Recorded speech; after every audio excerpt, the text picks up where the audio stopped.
20%, 30%, 40%, 99% commitment से नहीं होगा, आपका कमिटमेंट 100% होगा। यस और नो?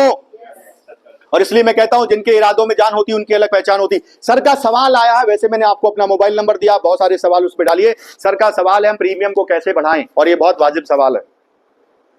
और इसके लिए एक डिकॉय इफेक्ट होता है, डिकॉय इफेक्ट। जब आप प्रीमियम को बढ़ाना चाहते हैं तो दो तरीके से बढ़ा सकते हैं। आपने सबसे पहले प्रोस्पेक्ट कैसे चुना है, पहली बात। अभी सपोज करो किसी की आपने भाजी पालक की दुकान पे प्रीमियम के बारे में कहेंगे 5 लाख दे दोगे, दे देगा क्या?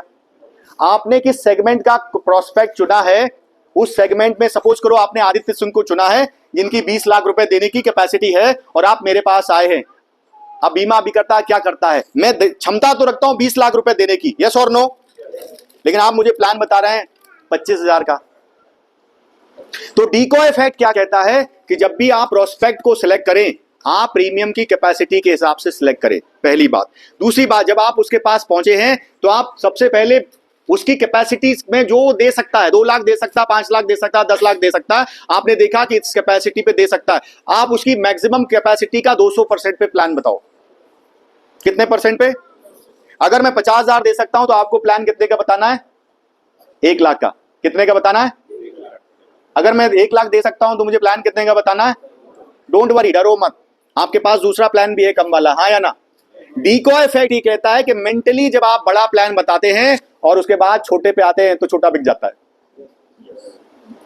और ये मैं नहीं बोल रहा हूं, ये डेटा बोल रहा है। पहले बड़ा दिखाना है और हाथ में छोटा भी रखना पीछे। बड़े में घबराने लगेगा, हमसे नहीं होगा, ले लीजिए सर, ये ले लीजिए।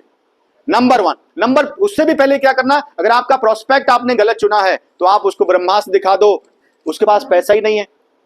पोटेंशियल प्रोस्पेक्टिंग क्या होती है हम ट्रेनिंग में सिखाएंगे, लेकिन मैं आपको बता रहा हूं पोटेंशियल प्रोस्पेक्टिंग के हिसाब से अगर आप प्रीमियम सजेस्ट करेंगे तो आपका प्लान बिकेगा। Idea number 1। Idea number 2, premium को कैसे बड़ा करें।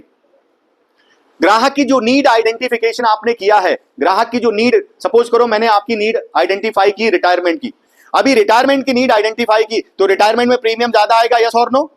या यूलिप की नीड आइडेंटिफाई की, यूलिप में प्रीमियम ज्यादा आएगा, यस और नो? तो हमने जो नीड आइडेंटिफाई की है, किस हिसाब से आइडेंटिफाई की है, प्रीमियम कैसे बढ़ेगा, ये आपके दिमाग का सवाल है। सबसे पहले ग्राहक का गोल सेट अगर आप प्रॉपर करेंगे, सपोज करो कोई 30 साल का बंदा है और वो 30 साल के बाद रिटायर होने वाला है, और आप उसे एक ऐसा प्लान देने वाले हैं जो उसके बेटे के काम हायर एजुकेशन में आएगा, और आपने प्रोडक्ट को समझाया, क्या समझाया? प्रोडक्ट को। तो क्या प्रीमियम ज्यादा मिलेगा? नहीं मिलेगा। आपको क्या समझाना है? उसकी नीड और उसके गोल को समझाना है।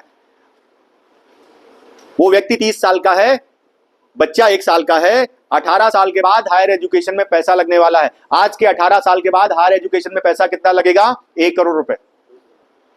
अब हायर एजुकेशन में 1 करोड़ रुपए लगने वाला है, आपने उसका पूरा गोल उसके सामने निकाल के रखा कि सर 1 करोड़ रुपए लगने वाला है हायर एजुकेशन में। अब प्रॉब्लम कहां पे? आपको गोल सेटिंग करना आता नहीं है, तो सीखना पड़ेगा। लेकिन मैं फिर भी बता